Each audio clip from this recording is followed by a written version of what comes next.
Assalamualaikum warahmatullahi wabarakatuh. Hai, nama saya Alia Amalia Karimah Santoso dari kelas 10 IPS 3, Ketua Kelompok 4, mata pelajaran Geografi. Guru pembimbingnya adalah Bu Hanum. Saya Siti Halimah Rusdi Helmika dari kelas 10 IPS 3. Saya dari kelompok 4. Saya Erlangga Haji Putra Ramadhani dari kelas 10 IPS 3. Saya dari kelompok 4. Saya Ulfamira Syasna. Saya dari kelas 10 IPS 3. Saya dari kelompok 4. Topik yang akan kami bahas adalah tentang rawa. Simak penjelasan kami berikut.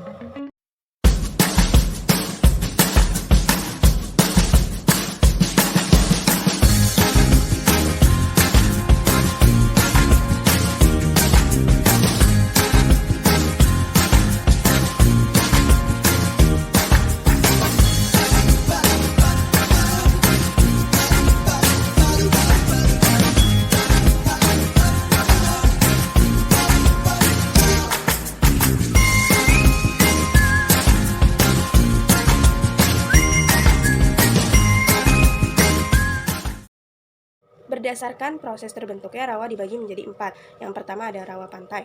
Rawa pantai terbentuk karena adanya pasang surut air laut. Rawa ini biasanya terletak di pinggir sungai. Biasanya pada jenis rawa ini ditumbuhi banyak sekali pohon bakau. Rawa jenis ini juga dimanfaatkan untuk wilayah persawahan oleh penduduk dan pemerintah. Contohnya, rawa pantai yang dapat ditemukan di Teluk Boner, Sulawesi Selatan. Yang kedua adalah rawa sungai.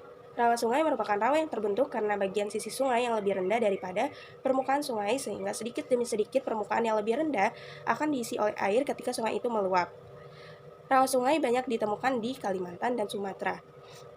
Yang ketiga, rawa abadi atau bisa disebut cekungan. Rawa abadi atau rawa cekungan merupakan rawa yang terbentuk karena adanya cekungan pada permukaan bumi.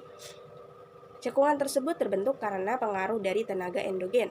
Biasanya rawa ini selalu diisi oleh air sehingga disebut cekungan. Contohnya ada rawa pening di Jawa Tengah. Yang keempat ada rawa danau. Rawa danau merupakan rawa yang terjadi karena pengaruh aktivitas danau.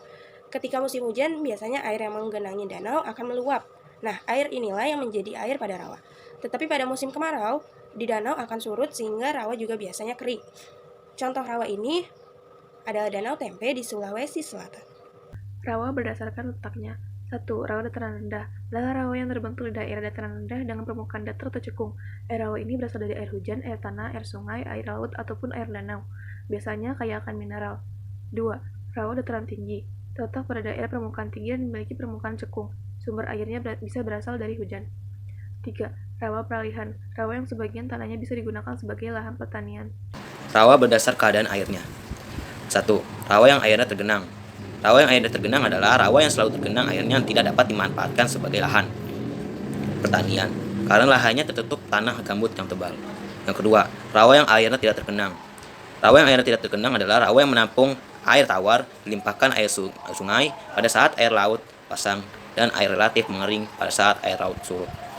Rawa berdasarkan sifat airnya. Air tawar, rawa dengan rasa asin yang tawar karena airnya berasal dari sungai, hujan air tanah, atau danau.